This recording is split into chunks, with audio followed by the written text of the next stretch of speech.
Good evening, everybody. Welcome back to another week of the Big Man's Report. I am your host, Blake Roselle, here on News Talk 1400 WOND. I hope everyone had a great week. Last week we had on a couple guests of mine, friends of mine actually, who were big in the rock and roll industry and the doo-wop sounds of Philadelphia back in like the 50s and 60s. And both of those men served in honorary military service, and we want to wish Jerry Tempesta the best of luck in receiving his being a recipient for the Medal of Honor. And Father Drucker, thank you for coming on again to sharing some laughs with us and telling us about your career as a radio host and then being ordained a priest, and also for your military service as well. So we definitely want to thank those guys for coming on last week. And if you did miss the show, I do have my link on my bio in my Instagram. So follow me on there if you haven't already, and I'll have the full show for you in my bio as we go forward. So this week I'd like to introduce a guest of mine. He's a comedian out of South Philadelphia, and talking to him a little bit. And he has a very interesting story, and he wants to share it all with you. We're going to have some laughs and talk a little bit of comedy and where he's at in his career. So I'd like to introduce my friend Steve Rinaldi out of South Philly. Steve, how you doing, pal? Thank you for having me. How are you? Thank you for coming on. So, Steve, just want to ask you, we'll have a couple questions for you, obviously, throughout the show. But, mostly we'll just kind of like talk a little bit about how you got started, in comedy and your life growing up and what really inspired you to be in comedy and where you're at today. So I want to start off by thanking you again for coming on the program with us this evening. And I really want to hear your story and where you got to and to this point in your life and why you really enjoy comedy. But we'll take a step back first and tell us a little bit, share with our audience of why, when you were younger, growing up in South Philadelphia, tell us what it's like growing up in an Italian family. We have that in common a little bit. We talked briefly about that before, but tell us what it's like growing up in Philly in your family and how you got started as in your childhood. My childhood in South Philly, very loud, very, very loud house. That's why now that I'm married to somebody that's not Italian, it's very calm, and when I have company over, it gets pretty crazy in here. But it's weird. You miss it a little bit. Yeah, that's what's great. Like I loved my childhood. It was great, but I was just a lot of. I guess the word dysfunction, a lot of dysfunction. It was a lot of, even when we love each other, it's very animated, and, a lot of food, a lot of food. Yeah. Well, I mean, but like I said, I'm not, my wife's not Italian. So right. It's now I have a little bit of balance in my life, But when I go to South Philly a couple times a week to see family and friends, now it's after an hour I can be like, all right, I'm ready to go back to Jersey and relax, because that's where I'm living right now. I'm living down the shore, so I love it, because when you grow up in South Philly, the shore is your second home. So now that, I still I feel like I'm still home, because there's so many people from South Philly that live down the shore or have homes here. So. Yeah, I mean, that's a good point. I mean, down at the Jersey Shore all summer long, there's a lot of second homeowners, people that come down for the week. They stay, they rent a house, or they may stay in a nearby hotel. Atlantic City's right down the street, right around the corner. Yeah, well, for mostly all the. When me and you first connected, that was like one of the things when we talked on the phone. It's like, we had so many mutual friends, and that's kind of how it is. It's just a really small community, and like a lot of people from the Jersey area are really connected back home. So yeah, you didn't right. get a lot of that. When I lived in Chicago, you didn't get a lot of that, Yeah, I hear you, but honestly, like nothing's like home, right? I mean, you still, even though now you're living down the shore with your wife, but even whenever, like you said, whenever you go back home, you always have that feeling that you have some laughs, you see old friends, you see your family, and it's a good feeling, So it's cool that you're able to experience that with them when you do go back home. Yeah, it's and now I'm doing that YouTube series, South Philly Spots. Yeah, So, now I'm catching up with people that I haven't seen or I may haven't met personally. And that's really cool because now I'm kind yeah, of back into that world that I kind of to grow my comedy career. I had to get out of Philly for a while to right. try to get better. I never wanted to become uh, a comedian that can only work in one market.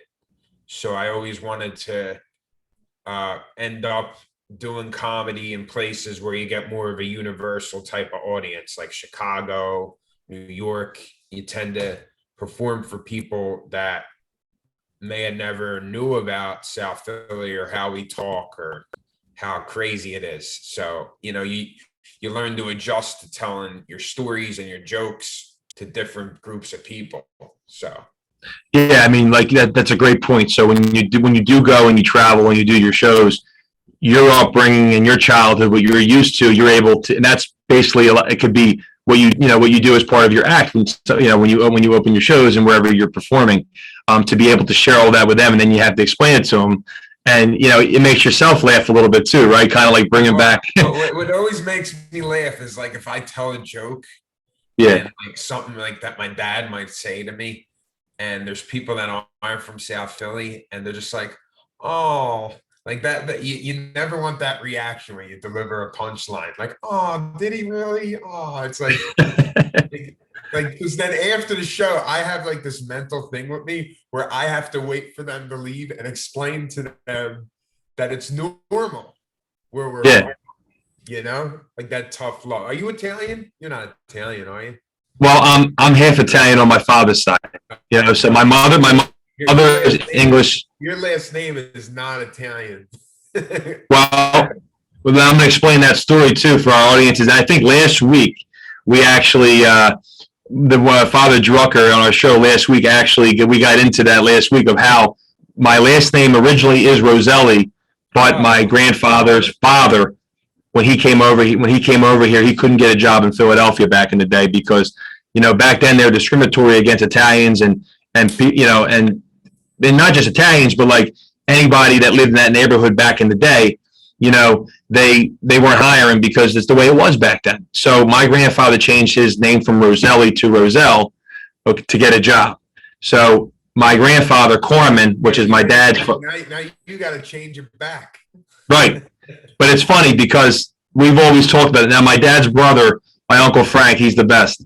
He's hilarious, but he still uses and refers to Roselli when he calls calls in a reservation at a restaurant. He goes Roselli for 4, Roselli for 5. Even when he does his business, he says the same thing. But it's real funny. My dad hasn't cared to change it back, but it's funny because that when you hear Roselle, people that know me and my family know, oh, you're Tommy Roselli's son. You know what I mean? But the people that I haven't met before are strangers, they see Roselle and they figure, oh, well, that's just a regular last name. Maybe he's Jewish or whatever he may be. It's not Italian. So I always have to explain that story as to why my last name doesn't have a vowel on it. Much like I got to explain to people when they don't know where we're from. You're explaining to people, oh, actually, it is an Italian name. Well, you got a little bit you got a little bit easier than me. You already got the last name. Now you just got to explain the stuff you say and what it means. Well, but again, that's why doing the road as a comedian is so important because you have to learn to bring your story to make everybody understand it. And I told this story on a couple of podcasts in the past about how I did a show in Ohio a couple of years ago, and they said I did well, but I knew I didn't. A lot of my jokes just didn't go over the way they usually do. Right. And I ended up, it really bothered me and I couldn't wait to get back. And I made sure that when I got back there, that I knew the jokes were there. I just had to find a better way of delivering them to where they understood that. Right. And then when I went back there, I had such a great set.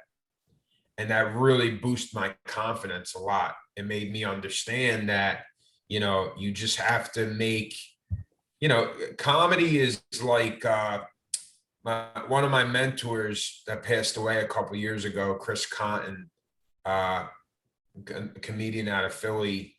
He told me how comedy's like, it's like music. It's like reading notes. Right, right, You gotta find your rhythm. Everybody has a flow. Jay-Z has a flow. Frank Sinatra had a flow. right. You have to find your flow, your rhythm, your facial. Everything's going to come together. And Hmm.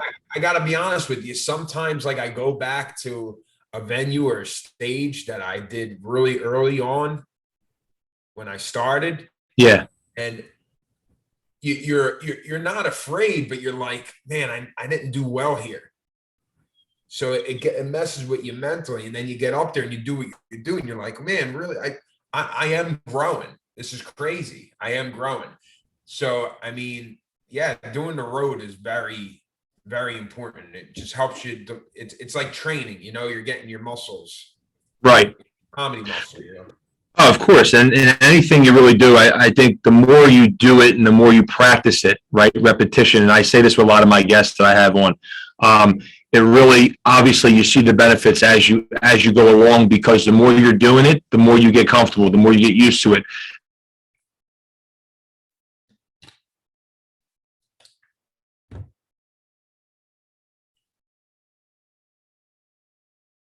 Blake, I lost you.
Can you hear me, Steve? Yep. Yeah. So kind of going off what we were saying before, um, you use those past experiences to further your career, and as you go along, you get better at that because you practice those expressions. You practice how to preach to your audiences and how to form your jokes and how to throw your punchlines. So in anything you Yeah, do, it's great. but I never even looked at it like practice. Right. It's just that part of comedy has changed so much with the internet, and so much has changed on how you get to your goal of stretching and becoming known and stuff like that. But the one thing has never changed: stage time. No. You got to get up as often as possible. Since the pandemic, there was a time where I was getting on stage like very early on, like 8 to 15 times a week, Yeah. because I wanted to get up and I wanted to get comfortable. You know, now it's just after the pandemic, it's that's the thing about it that I miss the most. I feel like I could be wrong, but uh, there's not as much opportunity. It definitely changed a little bit. There used to be like multiple stages you could hit a night. Yeah.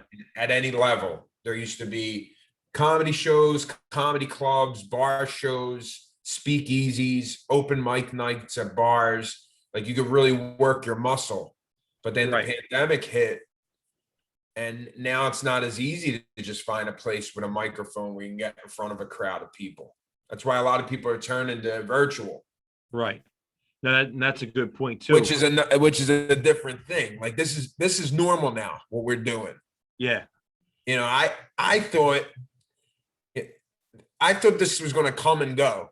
Mhm. Zoom, it's here to stay. I, You know? I know. I think people are just going to start taking it, like you said, just going to start taking advantage of it now. Oh, Yeah, I don't want to come in this week for that meeting. Let's just do it through Zoom. All right, we'll do it through Zoom. yeah, And like you said, I mean, my father, he's an attorney, and a lot of his practice and what he's doing now is a lot of it is Zoom court calls and something you never even really thought of, right? But right. Zoom court calls, and now he does a lot of his stuff online on the computer. It's crazy. But before we're going to get back to what you're currently doing and all the stuff that all your projects you worked on the shows you've done, and a little bit about your we'll mention about South Philly spots and a lot of the stuff that you have created in your YouTube channel. Like, we want to get to all that stuff later on, but I'm going to take a quick step back to something I mentioned before. I just wanted you to tell the audience a little bit about touch on what, not the childhood of Philadelphia when you were growing up, because we already mentioned that, but I'm saying, like, what got you into comedy? So why'd you want to start doing comedy? I always wanted to do it, but I don't know if you experienced this with like your upbringing, but where I came from, most people don't get into the arts when you Right. break it down. When you break it down by percentages, Yeah. you know, I would say like 85%, maybe more of the people that I was around, my childhood and in my teens and my early 20s, such a percentage of them uh followed a routine to the way life is. You go to school, you know what you want to do it yourself, you get a job, you meet somebody, you get married, you start a family, and then it's what it is. One day you retire, and that's Yeah. great, but I always wanted to get into entertainment and show business and making people laugh. I was a comedy nerd. I From when I was a young kid, I was 8 years old. I was in the Three Stooges fan club, like classical comedy, Yeah. like back in the day comedy. I used to watch Richard Pryor. My mom would catch me watching Richard Pryor or Don Marrero and Rodney Dangerfield special, Dice, and she would like change the channel.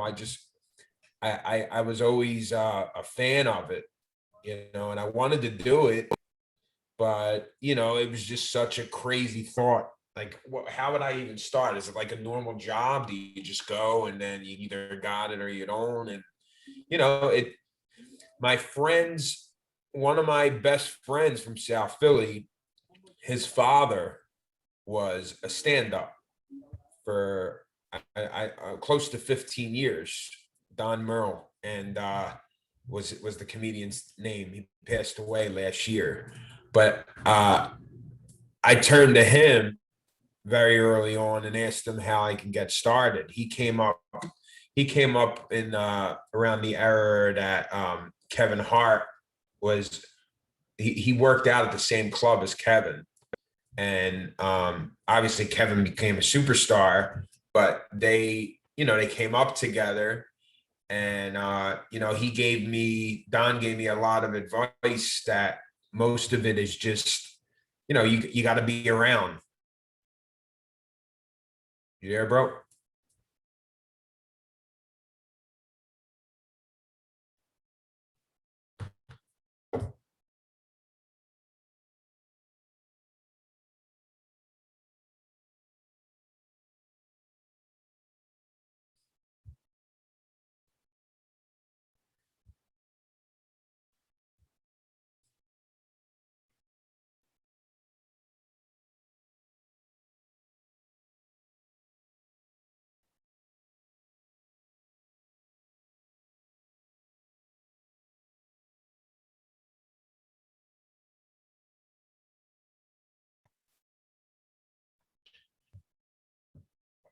Hey, Steve. Yeah, I mean, like you're saying, the guys that you used to you were saying before, the guys that you used to watch, like Dangerfield, Andrew Dice Clay, like all those guys, your mom would come in and turn it off. So like you've always had the comedy in your life from a young age, right?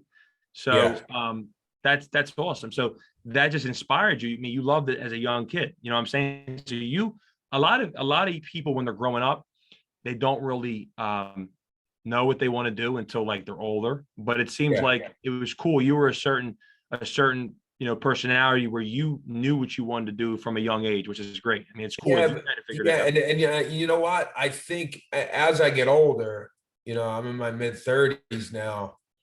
I'm like, I appreciate that I stay true to myself because not a lot of people do. Like I think about how many friends I have that they were good singers, or they were they loved astronauts, or Yeah, something so far-fetched that they didn't apply themselves to it, and they still have a love for it, but yeah, they made a choice, and that's fine. But like I'm not in a position where I'm like a national touring headliner yet. I'm a middle act right now, and right.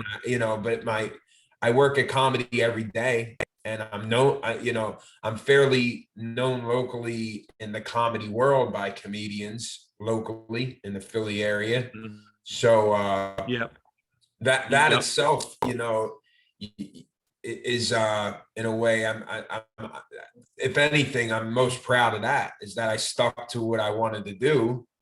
And it's a right. long road ahead. That's the thing with comedy. It's People think it's like a job where you just like you do an internship and now that's it. You made it. It don't work like that. Yeah, It really don't work like that. right.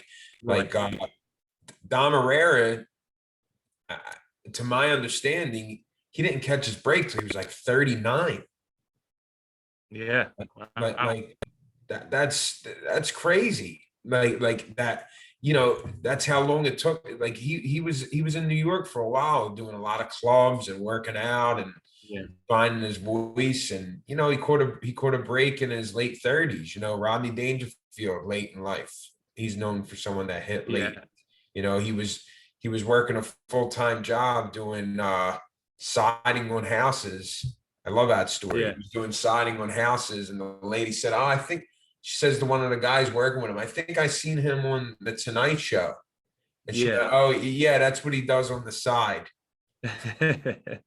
It's cool though, because honestly, like a lot of people have that story where they grew up just to catch that break. They grew up doing they started working some job and they did it for a long time and the grind every day, and then they were able to end up catching that break and doing what they love. I mean, we talked previously before, off the record about guys like Vic DiBitetto that Oh, Vic, well. yeah, Vic's another one. He was a garbage man in Brooklyn. Right. You You know. know, look at Don Rickles. Like, and Sinatra came in. He was doing late night speakeasies in Florida. No one knew who he was. Frank Sinatra comes in with a group of guys for drinks. He starts breaking their balls. Right. Establishes a relationship with Sinatra, who's the biggest star in the world. Sinatra brings him on the road as an opener. Right. Like you gotta just keep doing it. Same thing with any job. Any Exactly. job, you gotta keep going. Like, even with your line of work, you just gotta keep going. If you're doing something every day that you truly love and you're passionate about, you're living a full, in my opinion, you're living a full life. Right. I don't, I don't understand people that hate being up every day. Yeah. Hate having to do something. Like, Right. I have to do this. I have to do this. Just changing that one word, I have to, just saying I get to, changes everything. Mhm. I don't know.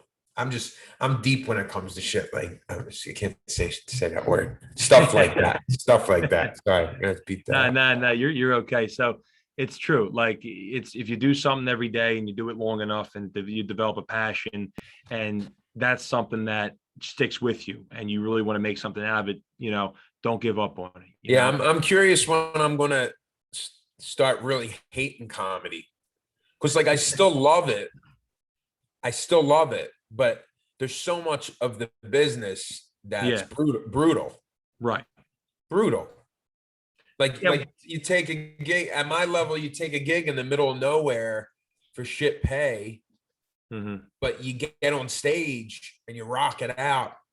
Sometimes it's like 12 people, sometimes it's 220 people. But Right. no matter if it's 12 or 222, I still love it. That's sick. That's crazy. Yeah. You know? Yeah. I mean, well, it's like they say you do it as long as you can until you start hating it. But even then, you still want to do it. Yeah. Something tells you to keep doing it. I mean, is it like that? You do your job as long. Is it like that in radio? Like you don't care if you have 2 listeners or 2,000, you still love it? You know what? I'm gonna have to agree with you and kind of say yeah, because listen, you don't know who's listening to any. You could have 50 listeners, you could have 1,500 listeners. You wouldn't know, and like you don't know during the showtime. In the radio business, I mean, depending on your station, you'll know. They could producer could tell you, or you find out those facts. But I just do this every week, and I just go with it. I enjoy it. It's fun. I think I'm making something out of it. I like doing it. And it doesn't matter to me how many people listen and who, it's okay to me, because you know why? Because it's not where I'm at right now. It's where it could be 5 years from now, 10 years from now. You know what I'm saying? So you just got same thing with comedy. You just got to keep plugging away and just keep, and as long as you enjoy it, keep going with it, Yeah. And that's how I feel with this, But in the last, we have a couple minutes before we head to the break. Tell us, we have a lot to talk about in the second half of the hour, but tell us real quick about like your first experience up on stage, like one of your first shows that you did or you performed. How did you feel, and what was it like going into it? Where was it? Man, it's not the first time anybody performs. Sometimes I hear stories from comedians. Sometimes they have great experiences that first time. Yeah. But for me, it was really weird, because like I was so nervous. And when you're first starting out, you write down all your material and you memorize it. So it's like you're reading the script, and that's super like for comedy, you don't do that. Comedy, you have to be in the moment. It has to be organic. You write your jokes, but you think of them and they come out in a very conversational type of fashion. So I'd say the first time I performed, it was like I was reading the script, memorized script with no acting skills. It was awkward. And I remember like a minute, I was supposed to get 3 minutes, and then like 90 seconds in, I just froze up. And I was like, okay, that's my time. And I just walked off stage. The crowd was like really confused.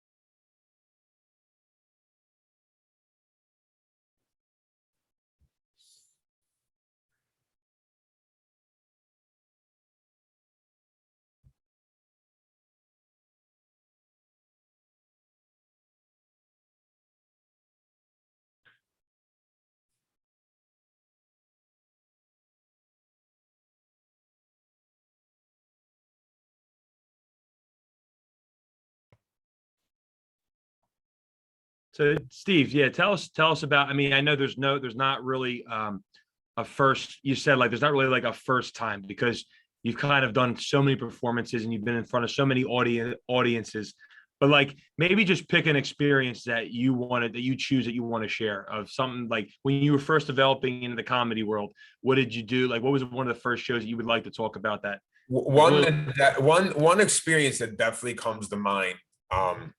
I in the beginning, and this goes for any comedian, any aspiring comic, anybody who wants to get into comedy, the best advice I can give them is to start writing down things that make them feel uncomfortable. Uh, go to open mics or anywhere that has a microphone, even if it's music night, poetry. Go there, grab a microphone, get comfortable with that. And the third thing is watch as much live comedy as possible. So anywhere that's having a comedy night, pay for a ticket and go. Look at it like you're paying tuition at a college. And what I did, I followed those 3 rules because mentors told me that. My friend Nikki's dad, Donnie, who was my mentor, Right. he told me you got to hang at the club every night. Yeah. So I was hanging at the club every night, but one of the only clubs in Philly at the time that were open to comics hanging out was the Laugh House in Philadelphia, which is no longer there. It's where Kevin Hart started, but it's a black comedy club.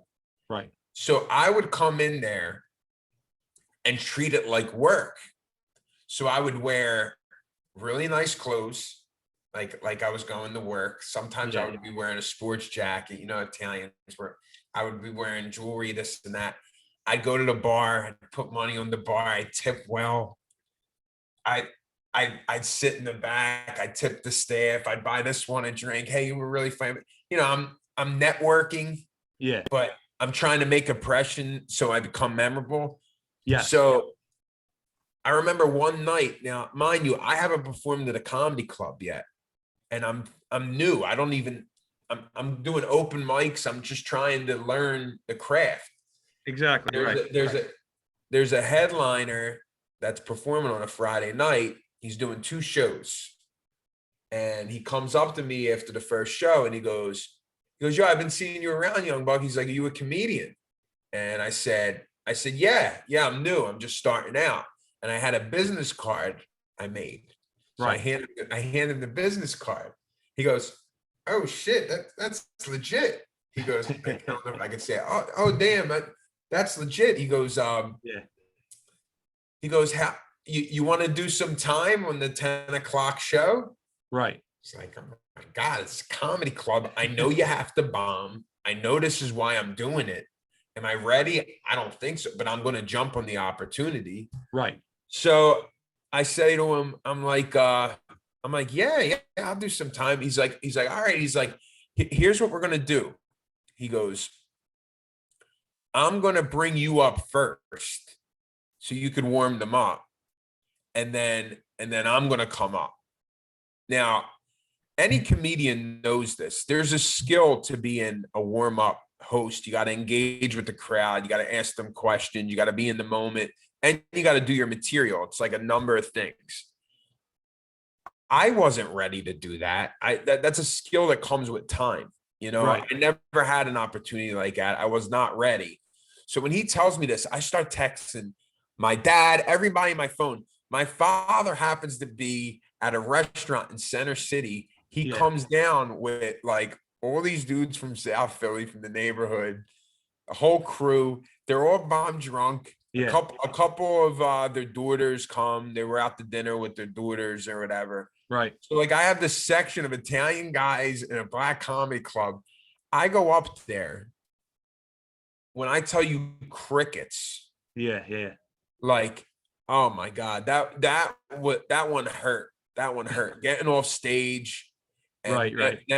Doing the walk of shame by their table and then meeting me in the hallway and go like after they came there, they spent money to park and they eat. And they're just like, all right, we're gonna get out of here. We're gonna go. It was just so awkward. I'll never forget that night. And then I remember my dad.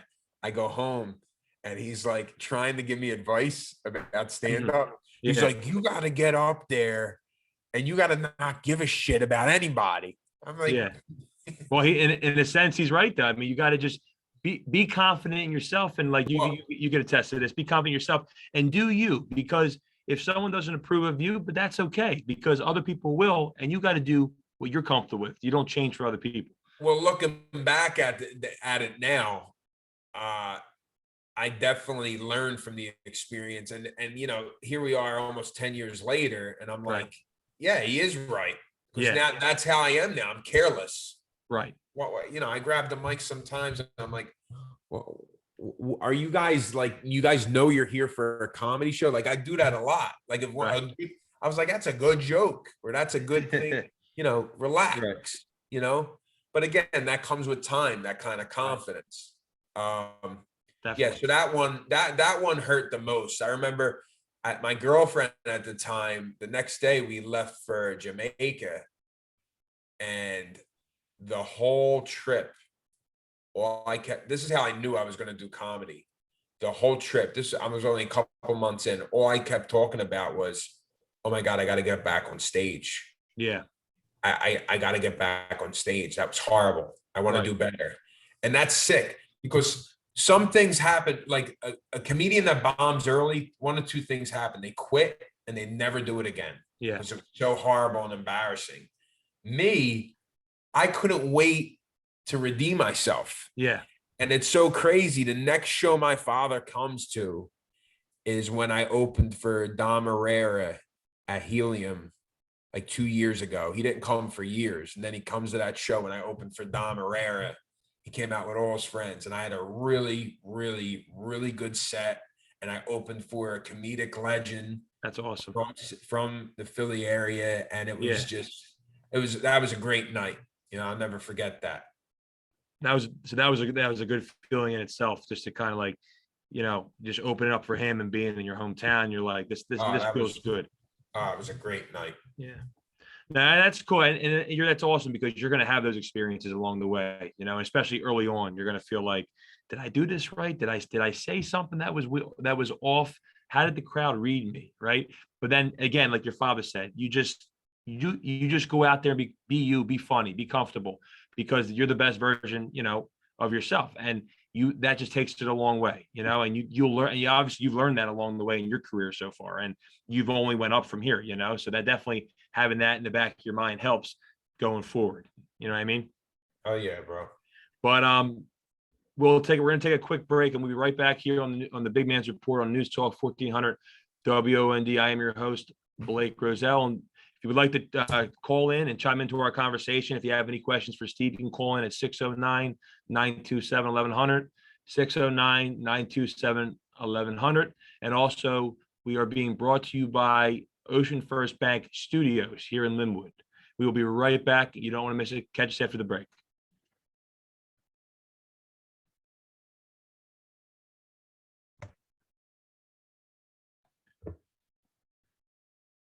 Welcome back to the Big Man's Report here on News Talk 1400 WOND. I am your host, Blake Roselle. Feel free to call in at 609-927-1100, 609-927-1100.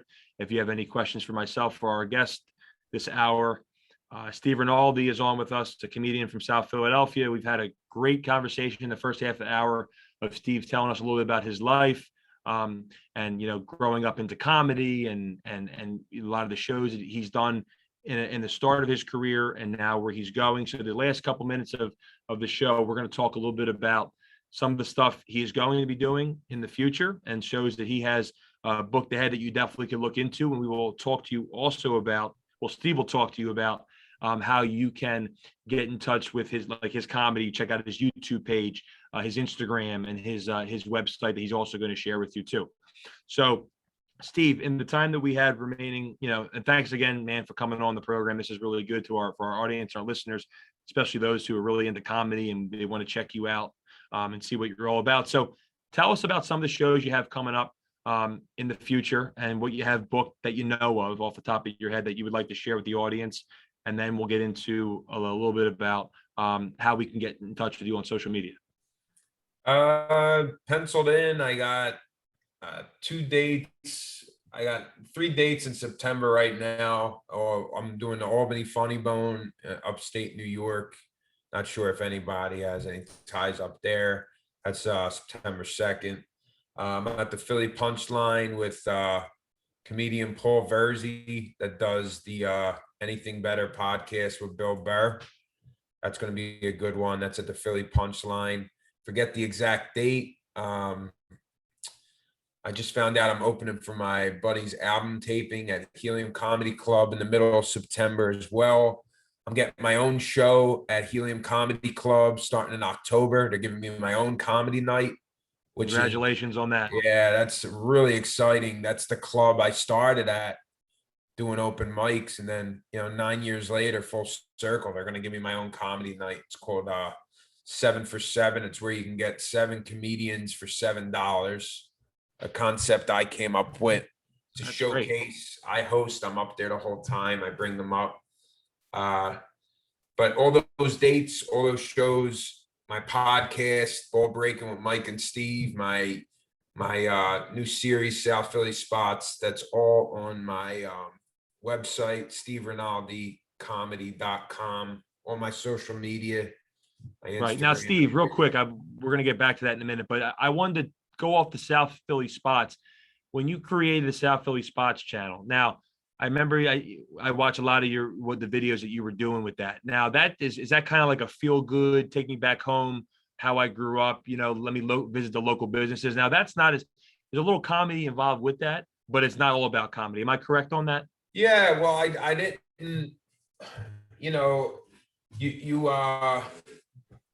I didn't really get into it to be funny. It was like Richie Corducio, who's the producer, he's been wanting to work with me for some time. He's another South Philly guy that does video and photo work. Right. And he talked about having a script, me doing some acting, and I said to him, I'm like, Rich, why don't we do something where when I'm in Philly performing or visiting family, you live here. Yeah. Why don't we showcase the city that we know, right, and use our own resources? It's not a long shoot, not a long filming day. It won't take up much time. The businesses will appreciate it. Yeah. We're basically showcasing our city. There's a lot of funny moments in there. Yeah.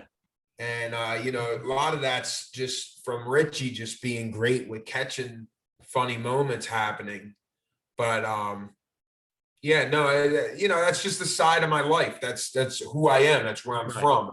Another way for the audience to understand me, if they like my comedy, they're at a show, they check out my website. Yep. Oh, now I understand what he's talking about, A couple of my personal favorites was when you visited the cigar lounge.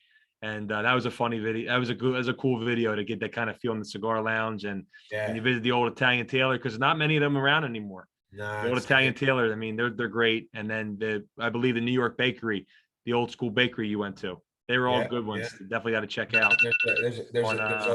There's a lot more to come too. So that's South Philly Spots on YouTube. Free to subscribe. If your listeners would subscribe to my YouTube channel, that would mean the world to me. That'd be great. South Philly Spots. Right. So Steve, before we go here, I mean, this was an awesome hour, and I wanted to thank you for coming on the program again. And definitely in a couple of weeks, we'll definitely do this live in the studio. But with scheduling, this is a good first show that we did together.